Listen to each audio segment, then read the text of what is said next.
Hello everyone, हमारे YouTube channel current affairs connect पर आप सबका स्वागत है। आज की क्लास में हम डेली करंट अफेयर्स की सीरीज में 18 और 19 मई का करंट अफेयर डिस्कस करेंगे। तो चलिए शुरू करते हैं आज की क्लास।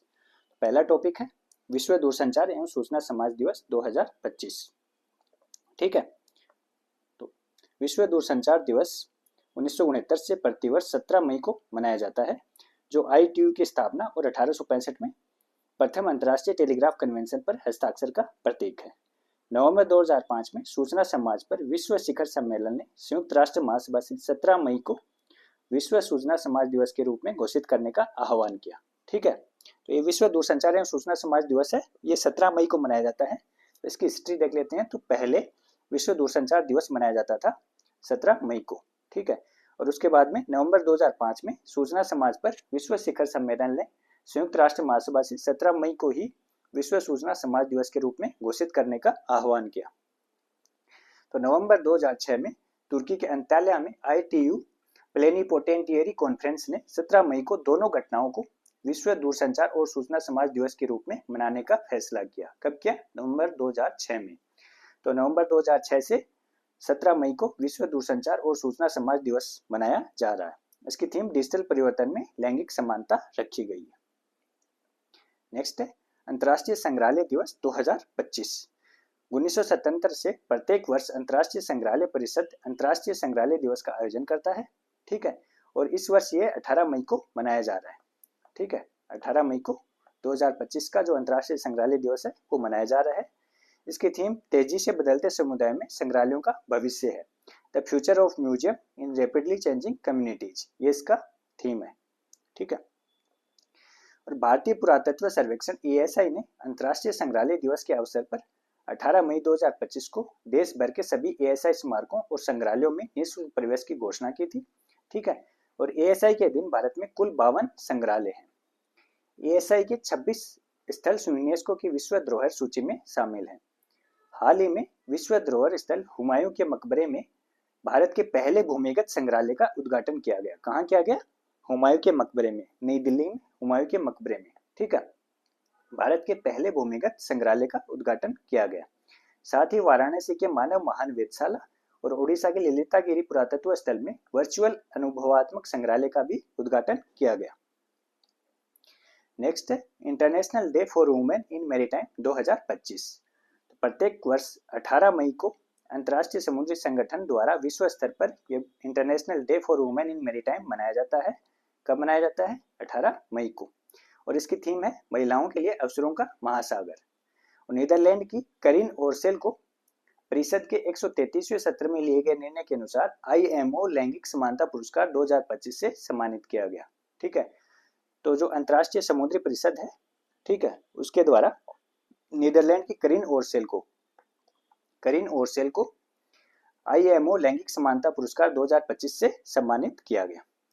और भारत सरकार के पतन, पोत परिवहन और जलमार्ग मंत्रालय द्वारा समुद्री क्षेत्र में महिलाओं की भागीदारी को बढ़ावा देने के लिए सागर में सम्मान पहल का अनावरण किया गया। कौन सी पहल? सागर में सम्मान। किसके द्वारा? भारत सरकार के पतन, पोत परिवहन और जलमार्ग मंत्रालय द्वारा। तो ये भारत सरकार की नीतिगत पहल है। इसका उद्देश्य भविष्य के लिए तैयार लैंगिक समानता वाला समुद्री कार्यबल तैयार करना है। ठीक है, और इसका अंतिम उद्देश्य समुद्री क्षेत्र में महिलाओं की भागीदारी को बढ़ाना है। तो सागर में सम्मान पहल है, उसका अंतिम उद्देश्य क्या है? समुद्री क्षेत्र में महिलाओं की भागीदारी को बढ़ाना। केंद्रीय मंत्री सर्बानंद सोनोवाल द्वारा भारतीय समुद्री क्षेत्र की 10 उत्कृष्ट महिलाओं को सम्मानित और पुरस्कृत किया गया। ये 10 महिलाएं कौन कौन थी? सुमिता बनर्जी, भारती भंडारकर, कल्पना देसाई, पूनम नागपाल, येन पिंटो, अर्चना सक्सेना संगल, रूपाली राज जोशी, कैप्टन दीप्ति सिंह और अमरजीत रेवाड़ी, इनको सम्मानित किया गया केंद्रीय मंत्री सर्बानंद सोनोवाल द्वारा। भारत का लक्ष्य वर्ष 2030 तक तकनीकी समुद्री भूमिकाओं में महिला प्रतिनिधित्व को 12% करना है। कितना करना है? 12% करना है। अगला है महिला राजमिस्त्री पहल लक्ष्मी मिस्त्री। तो केंद्रीय कृषि, किसान कल्याण और ग्रामीण विकास मंत्री शिवराज सिंह चौहान द्वारा गुवाहाटी, असम से प्रधानमंत्री आवास योजना ग्रामीण के अंतर्गत इस पहल का शुभारंभ किया गया। ठीक है, कौन सी योजना के अंतर्गत किया गया है? महिला राजमिस्त्री पहल लक्ष्मी मिस्त्री का शुभारंभ। तो ये है प्रधानमंत्री आवास योजना ग्रामीण। ठीक है, और कहाँ से किया गया है? गुवाहाटी असम से। किनके द्वारा? शिवराज सिंह चौहान के द्वारा। ठीक है, केंद्रीय कृषि किसान कल्याण और ग्रामीण विकास मंत्री शिवराज सिंह चौहान द्वारा। और ये भारत सरकार के ग्रामीण विकास मंत्रालय की पहल है। ठीक है, लक्ष्मी मिस्त्री। और इसका उद्देश्य महिलाओं को रोजगार के अवसर बढ़ाने के लिए आवश्यक राजमिस्त्री कौशल से लैस करना है। और शुभारंभ के उपलक्ष्य में 5 महिलाओं को सुरक्षा किट वितरित की गई, जिन्हें लक्ष्मी मिस्त्री पहल के तहत प्रशिक्षित किया जाएगा। केंद्रीय मंत्री शिवराज सिंह चौहान द्वारा ग्रामीण अवसंरचना विकास निधि RIDF के तहत असम भर में 21 ज्ञान केंद्रों का वर्चुअल उद्घाटन किया गया। कितने? 21 ज्ञान केंद्रों का वर्चुअल उद्घाटन किया गया। कहां पर? असम में। ठीक है, और ग्रामीण अवसंरचना विकास निधि के अंतर्गत RIDF के अंतर्गत इसका उद्देश्य ग्रामीण कृषि अवसंरचना को मजबूत करना और संसाधनों और सूचनाओं तक समय पर पहुंच के साथ किसानों को सशक्त बनाना है। ठीक है, और जो ग्रामीण अवसंरचना विकास निधि है उसके बारे में देख लेते हैं। तो भारत सरकार द्वारा 1995-96 में नाबार्ड में 2000 करोड़ रुपए की प्रारंभिक निधि के साथ इसका गठन किया गया। ठीक है, 1995-96 में नाबार्ड में 2000 करोड़ रुपए की प्रारंभिक निधि से। ठीक है, और RIDF के तहत 2023-24 के लिए 40,475 करोड़ रुपए का आवंटन किया गया है। और जो ग्रामीण अवसंरचना विकास निधि है उसके अंतर्गत जो पात्र गतिविधियां हैं वो कौन कौन सी हैं? तो 3 तरह की गतिविधियां हैं। पहली है कृषि एवं संबंधित क्षेत्र, दूसरी है सामाजिक क्षेत्र और तीसरी है ग्रामीण संपर्क। ठीक है, तो ये था ग्रामीण अवसंरचना विकास निधि। अगला है उद्योग एवं आंतरिक व्यापार संवर्धन विभाग DPIIT तथा global energy alliance for people and planet के मध्य समझौता ज्ञापन पर हस्ताक्षर। तो ये किस लिए किया गया है? तो भारत के स्वच्छ ऊर्जा और विनिर्माण क्षेत्रों में नवाचार, स्थिरता और उद्यमशीलता में तेजी लाने के लिए। और ये द्विवर्षीय साझेदारी है, 2 साल के लिए है।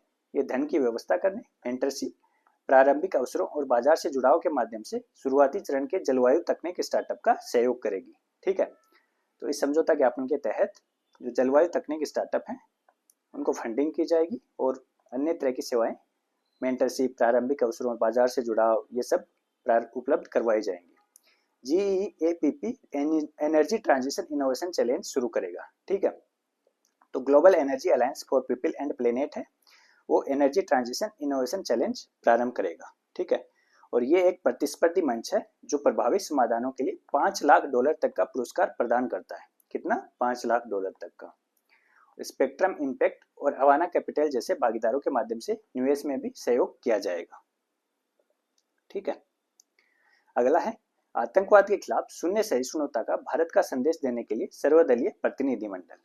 तो ऑपरेशन सिंदूर और भारत की सीमा पार आतंकवाद के खिलाफ जारी लड़ाई के संदर्भ में 7 सर्वदलीय प्रतिनिधिमंडल इस महीने के अंत में संयुक्त राष्ट्र सुरक्षा परिषद के सदस्यों सहित प्रमुख साझेदार देशों का दौरा करने जा रहे हैं। ठीक है, तो पहलगांव अटैक के संबंध में भारत की जो स्थिति है, भारत का जो स्टैंड है, उसको स्पष्ट करने के लिए 7 सर्वदलीय प्रतिनिधिमंडल भारत सरकार द्वारा भेजे जा रहे हैं। ठीक है, जो विश्व के अलग अलग देशों में जाकर के भारत का पक्ष रखेंगे। तो ये किन किन के नेतृत्व में भेजे जाएंगे? तो पहले हैं शशि थरूर कांग्रेस के, दूसरे रविशंकर प्रसाद बीजेपी।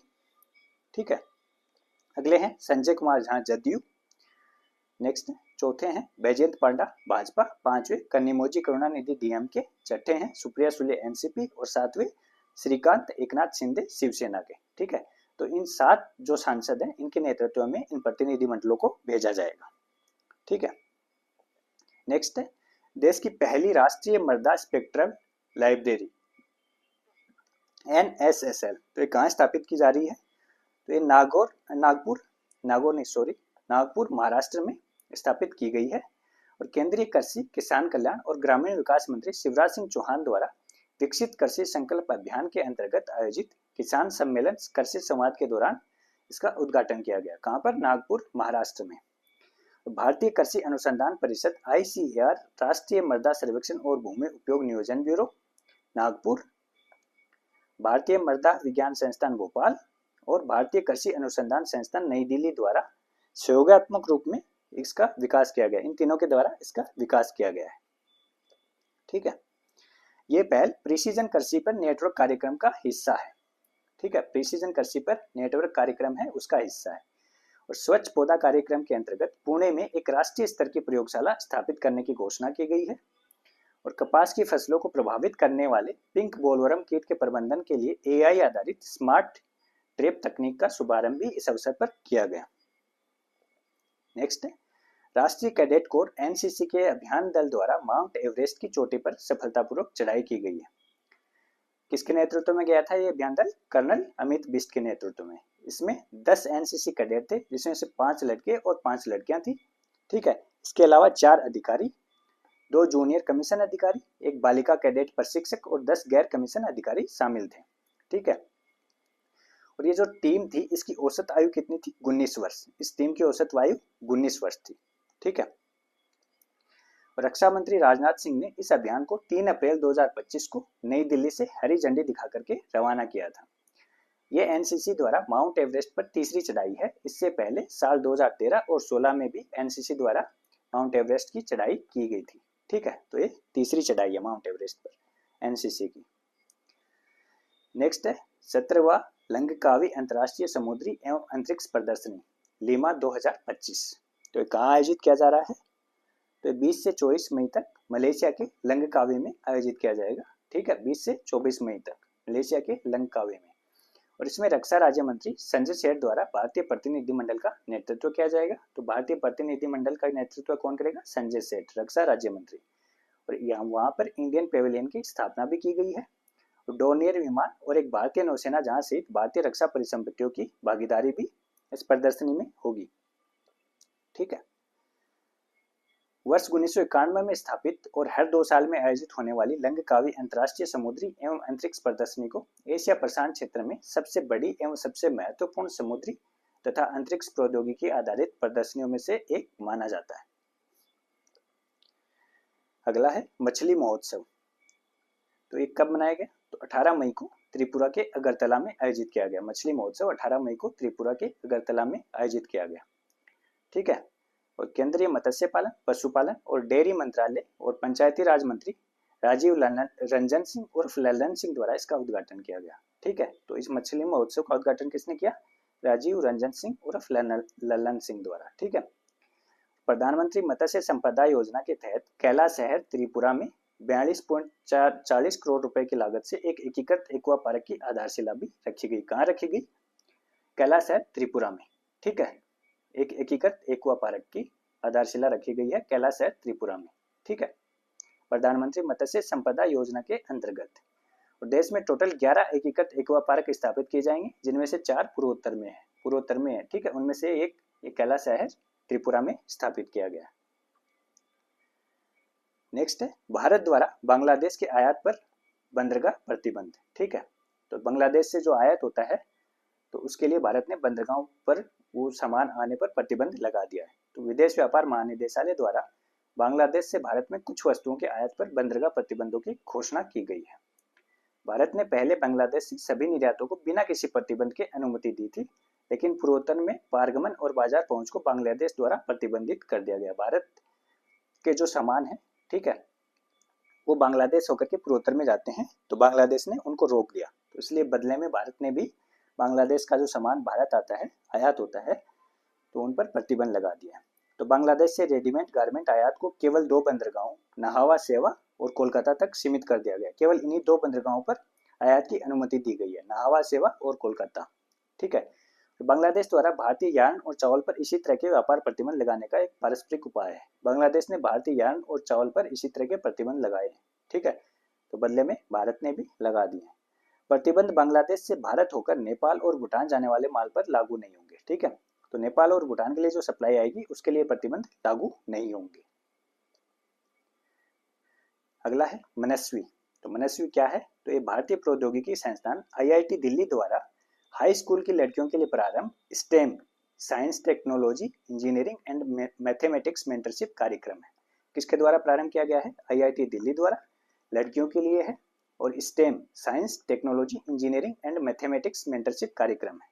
इसका उद्देश्य है युवा लड़कियों को विज्ञान, प्रौद्योगिकी, इंजीनियरिंग और गणित स्टेम में कैरियर तलाशने के लिए प्रेरित करना। नेक्स्ट है EOS-09 का प्रक्षेपण।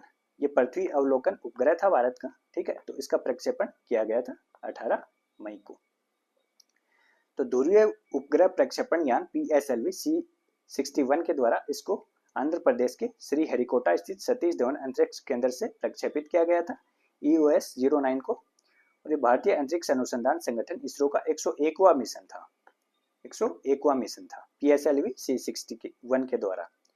EOS-09 मिशन पूरा नहीं हो सका क्योंकि तीसरे चरण के दौरान इसमें कुछ तकनीकी समस्या आ गई, तो ये असफल हो गया है।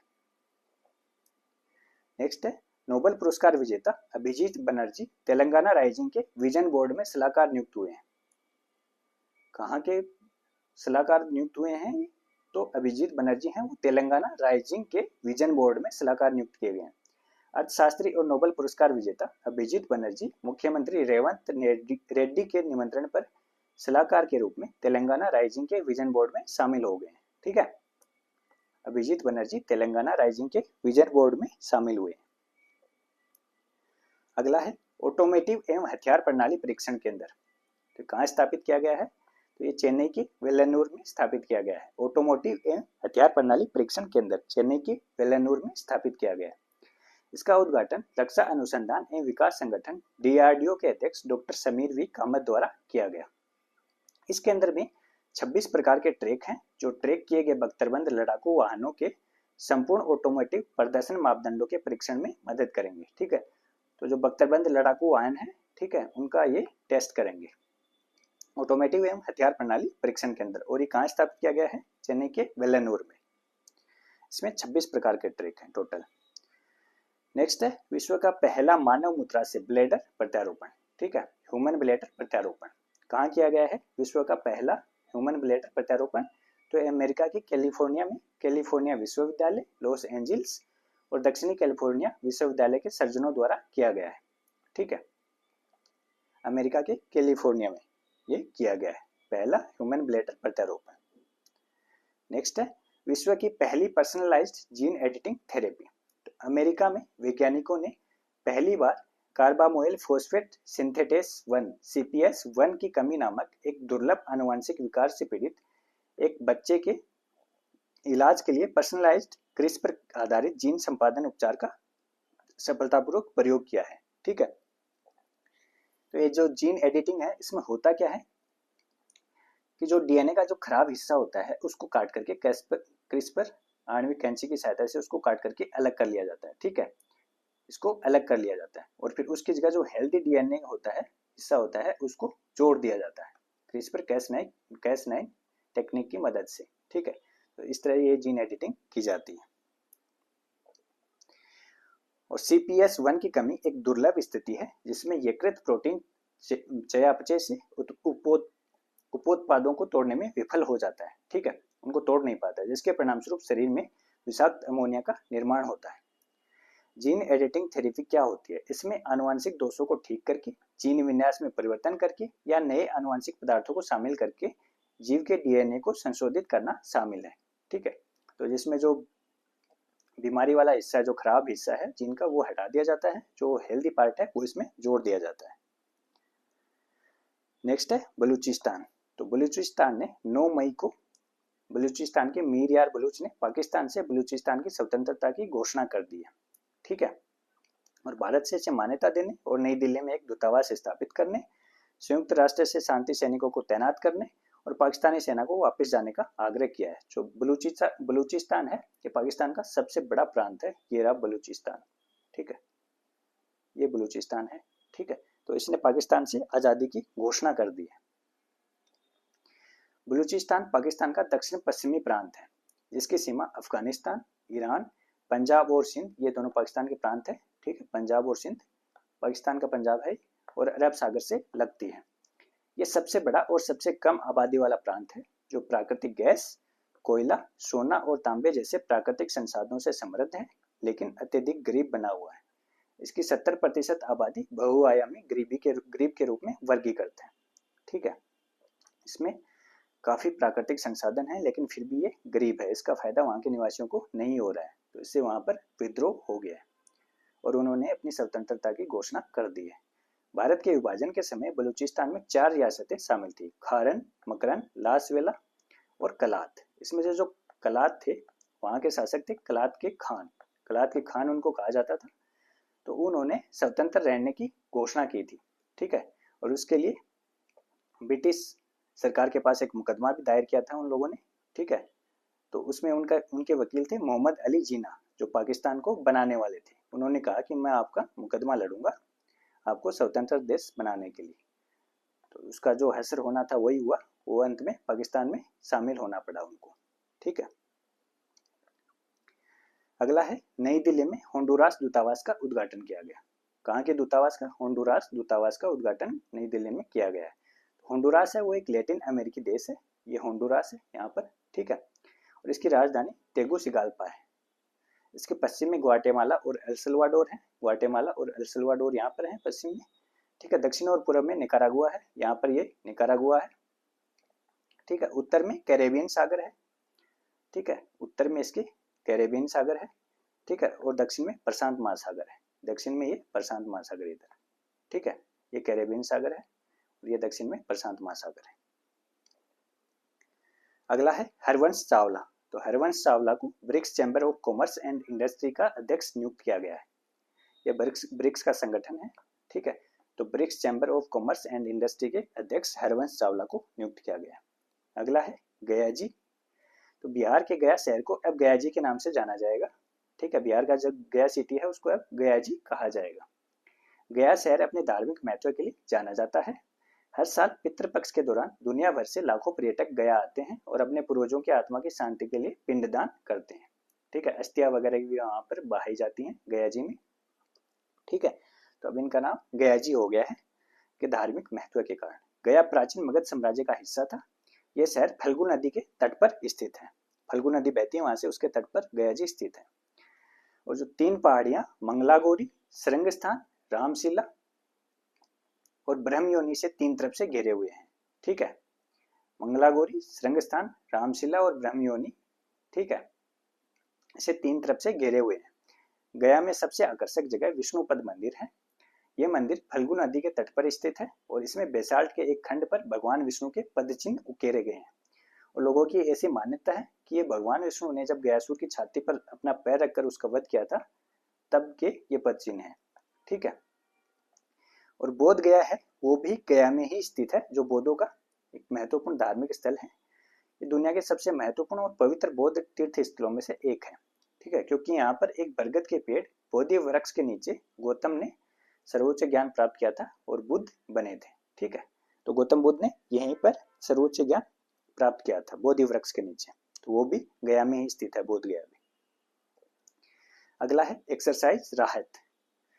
तो एक्सरसाइज राहत है वो भारतीय सेना तथा राष्ट्रीय आपदा राहत बल एनडीआरएफ का संयुक्त आपदा राहत अभ्यास है, ठीक है। किन किन का है? भारतीय सेना और राष्ट्रीय आपदा राहत बल एनडीआरएफ का आपदा राहत अभ्यास, संयुक्त आपदा राहत अभ्यास है।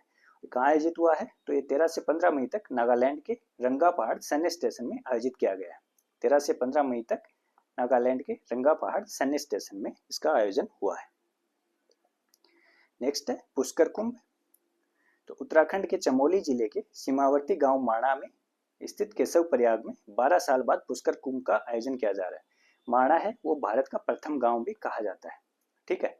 तो ये चमोली जिले के सीमावर्ती गांव माणा में केशव प्रयाग स्थित है। वहां पर 12 साल बाद इस पुष्कर कुंभ का आयोजन किया जा रहा है। अलकनंदा और सरस्वती नदियों के संगम पर स्थित केशव प्रयाग में हर 12 वर्ष में आयोजित होने वाला ये मेला महर्षि वेदव्यास, रामानुजाचार्य और माधवाचार्य जैसे संतों से जुड़ा हुआ है। कहा जाता है कि महर्षि वेदव्यास ने महाभारत की रचना यहीं पर की थी, केशव प्रयाग में ही की थी, ठीक है। अगला है रहमान पटेल। तो रहमान पटेल है वो कर्नाटक के कलबुर्गी के कलाकार हैं, ठीक है। रहमान पटेल, उनको वर्ष 2022-23 के लिए 52वें वार्षिक कर्नाटक राज्य ललित कला अकादमी पुरस्कार के लिए चुना गया है। तो 52वां वार्षिक कर्नाटक राज्य ललित कला अकादमी पुरस्कार है वो किनको प्रदान किया गया है? रहमान पटेल को। उनकी पारंपरिक लघु चित्रकला मध्यमदी राग को ये पुरस्कार दिया गया है। मध्यमदी राग को उनकी पारंपरिक लघु चित्रकला है मध्यमदी राग, ये इसको ये पुरस्कार दिया गया है। इस पुरस्कार में 25,000 रुपए की नगद राशि और प्रशस्ति पत्र प्रदान किया जाता है। रहमान पटेल को 52वां वार्षिक कर्नाटक राज्य ललित कला अकादमी पुरस्कार दिया गया है। नेक्स्ट है 6G पेटेंट दाखिल करने वाले शीर्ष 6 देशों में भारत शामिल है। तो 6G पेटेंट है वो जो दाखिल करने वाले हैं उनमें शीर्ष 6 देशों में भारत शामिल है, छठा देश है भारत।